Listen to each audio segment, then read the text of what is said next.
The scripture passage I've chosen to focus on today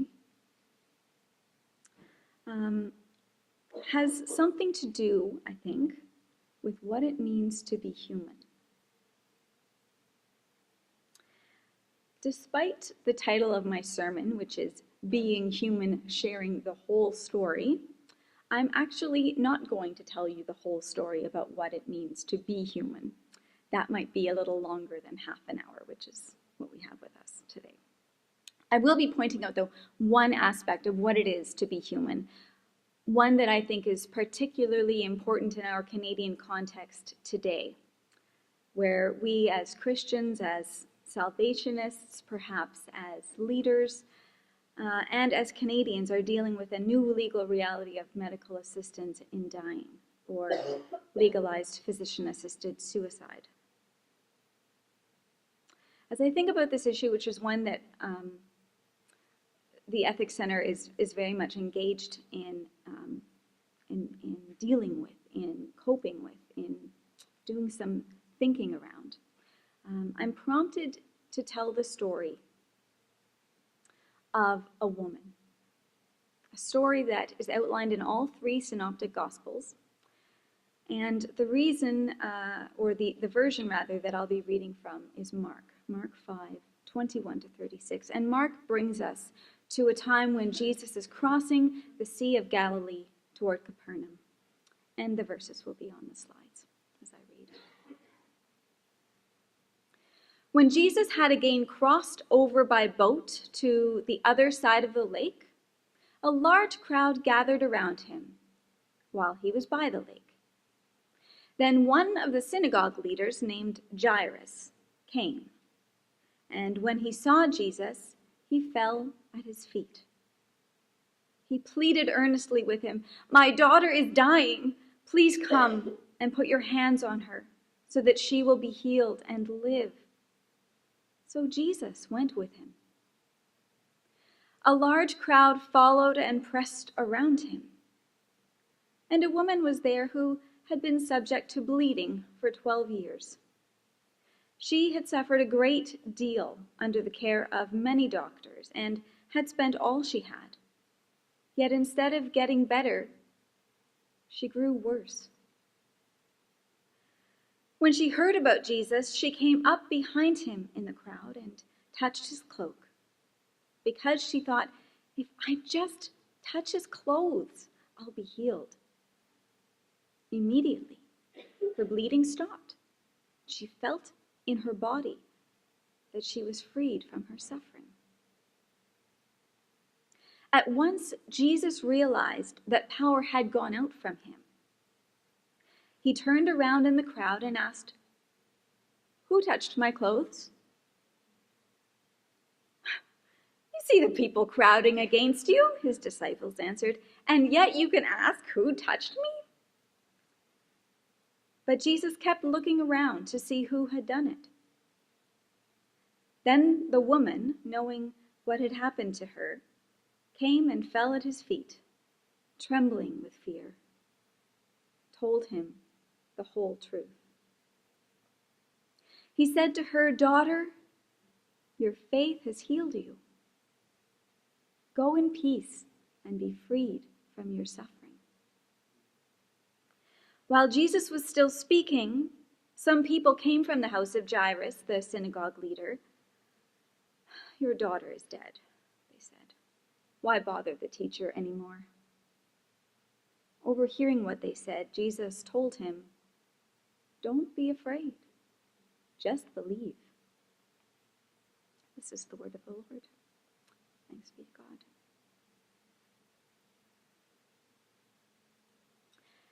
In Mark's account of this healing story, it's clear that Jesus has already gained a reputation. Everywhere he goes, he's pressed in on by crowds.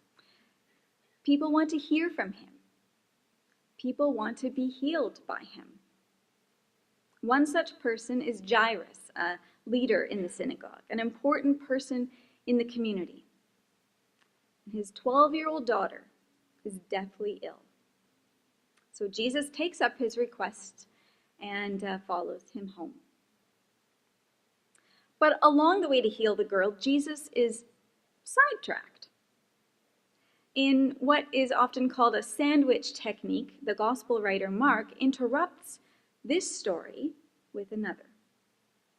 And I think this is worth noting because this encounter Jesus has with a sick woman might never have happened.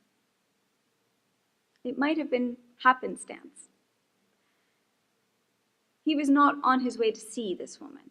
He was on his way to see someone else. So who is this woman? Well, none of the gospel writers, including Mark, reveal her name. But think of what we might gain a little bit of knowledge about her. We might read a little bit of history in this story about her. She's been ill for 12 years. She's hemorrhaged. We don't know exactly what the source of the hemorrhage is, but we know that she sees physician after physician, and no one can cure her.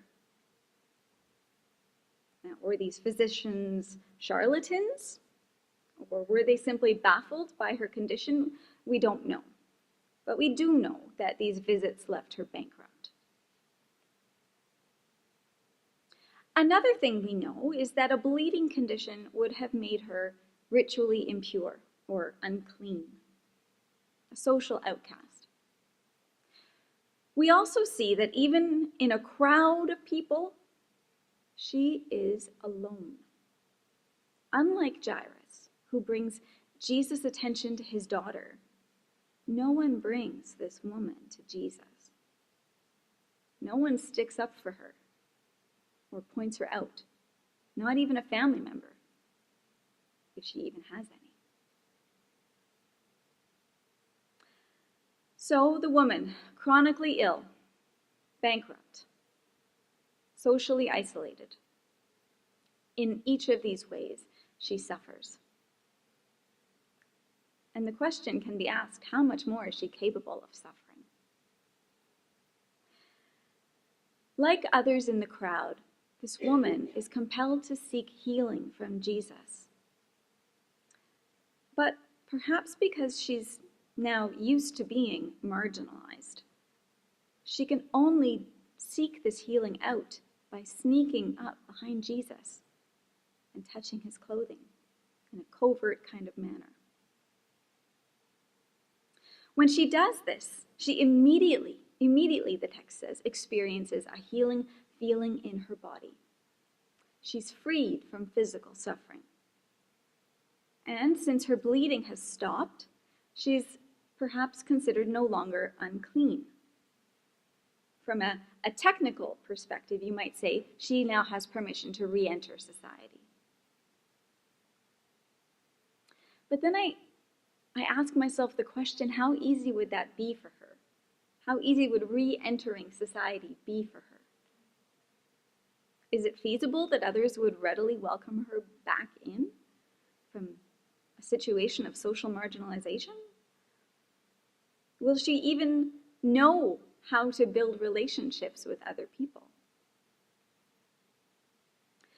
As the woman is physically healed, we read that Jesus also experiences a physical sensation.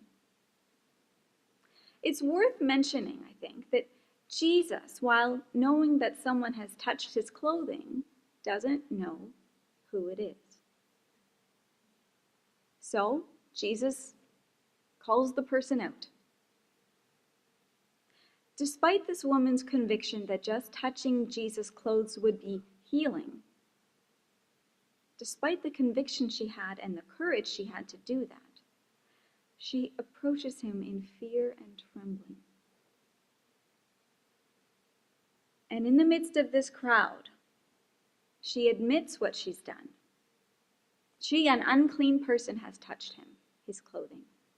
She tells him why. She tells him the whole truth. And as the Message interpretation of the Bible puts it, she tells the whole story, her whole story.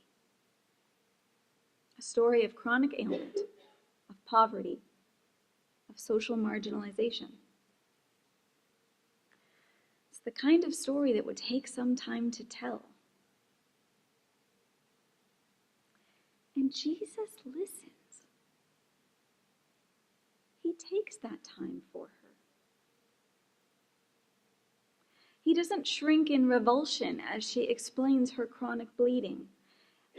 In fact, I imagine him coming face to face with this woman, eyeball to eyeball, as I sometimes say to my kids, look at me, eyeball to eyeball. Jesus works another miracle in listening to this story, because in the midst of a crowd, he pays attention to her. It's a relational encounter, and it completes the healing act.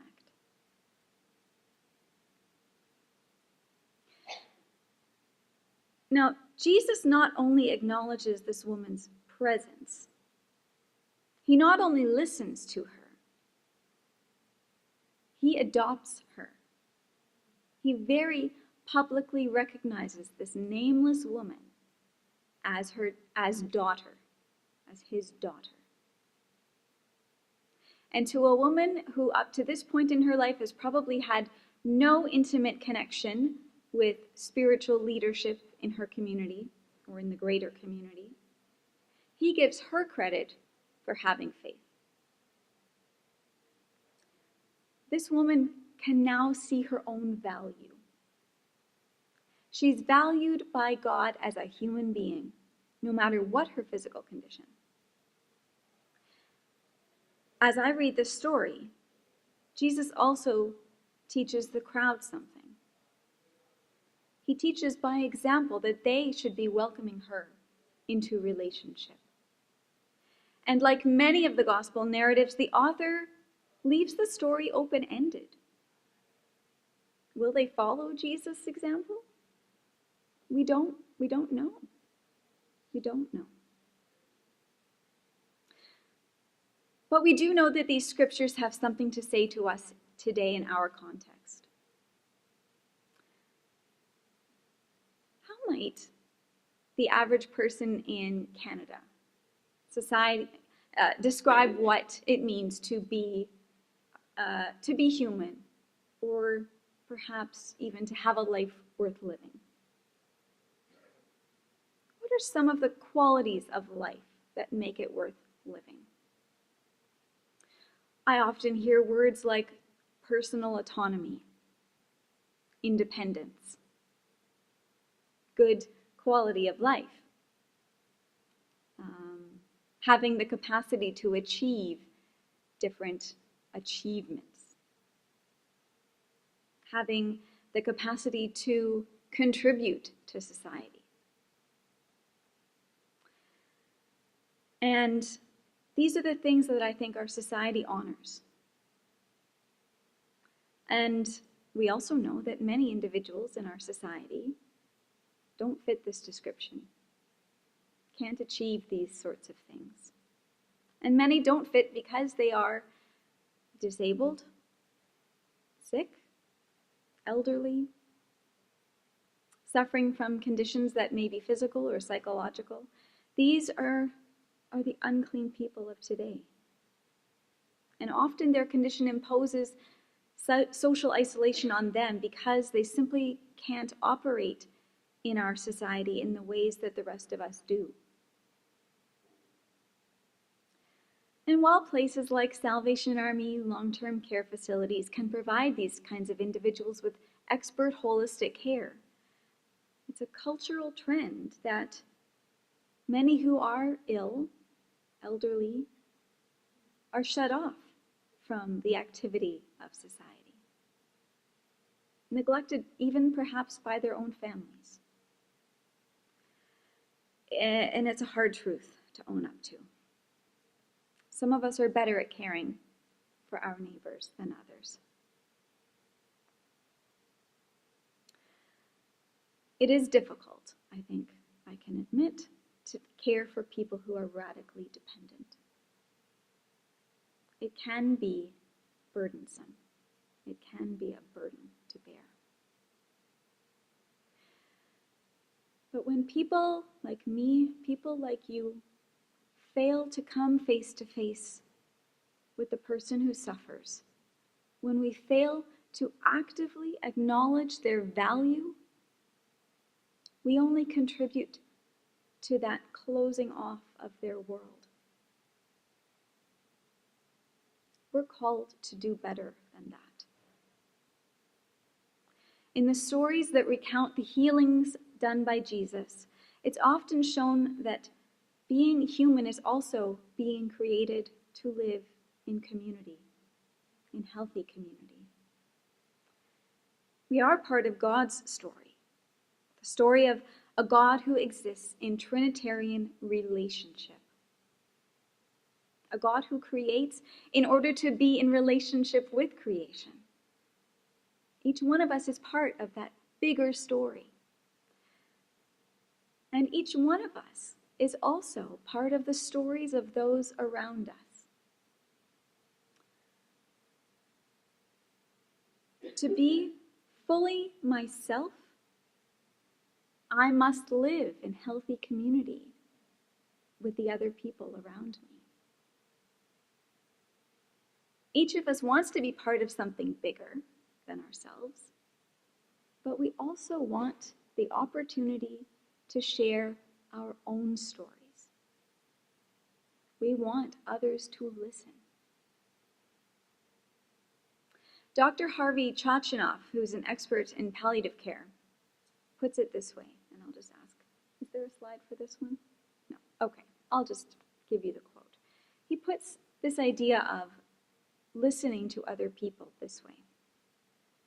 The reflection that patients see of themselves in the eye of the care provider must ultimately affirm their sense of dignity. At least in part, it would appear, dignity resides in the eye of the beholder. This is the difficult thing to say, because as a Christian, and I think you as Christians, we affirm the theological understanding that human beings have a value that is intrinsic, that is God-given, that cannot be taken away.